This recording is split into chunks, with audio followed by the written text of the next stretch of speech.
Estudantes, vamos resolver hoje a questão 56 do concurso da Petrobras de 2014, uma questão bem simples, bem tranquila, muito difícil de errar.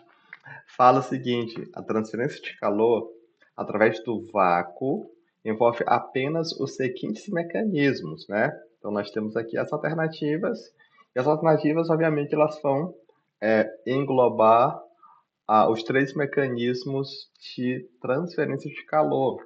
Então, nós temos a condução térmica, a convecção e a radiação. Nesse exemplo aqui da panela, fervendo uma água, nós temos exemplos dos três mecanismos atuando de forma concomitante. Então, a condução térmica, que ela acontece aqui, ela vai ser a transferência de calor por meio da transferência de energia térmica entre átomos ou moléculas vizinhas em uma substância. Isso provém da variação ou do gradiente de temperaturas.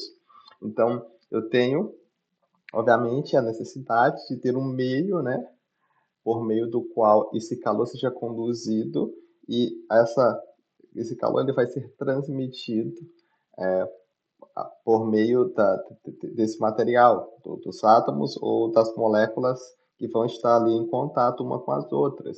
Então, isso é bem perceptível aqui no exemplo da panela com água fervendo, porque a fonte de calor está aqui no fogo, ela transfere energia térmica, energia calor, no fundo da panela.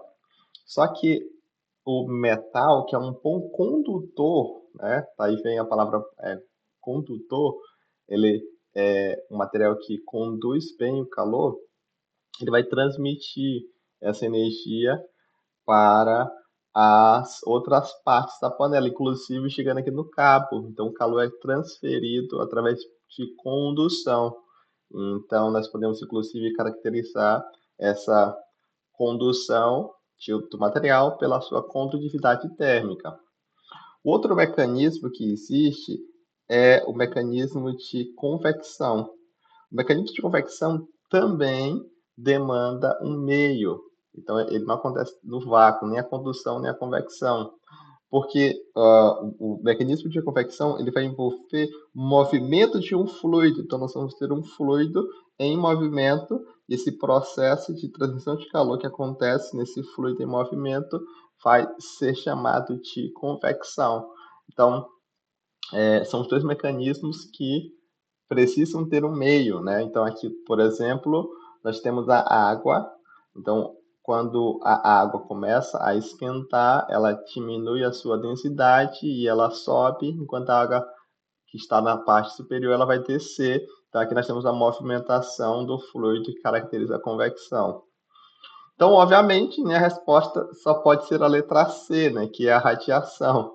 A radiação é um mecanismo de troca de calor na qual não é necessário ter um meio para que esse calor seja transmitido.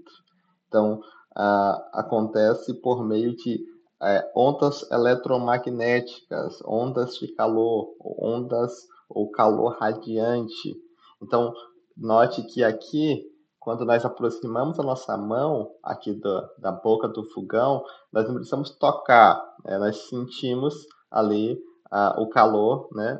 Porque está sendo irradiado calor por meio de ondas eletromagnéticas. Inclusive, no caso aqui do fogão, existe o ar, né, entre a pessoa e a boca, mas um exemplo de radiação que acontece é a energia transmitida pelo Sol.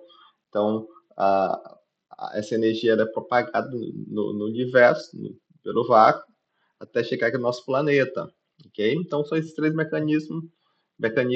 A resposta é a letra C, uma questão bem tranquila, boa para relembrar os conceitos de métodos de transferência de calor. E nós vemos na nossa próxima aula.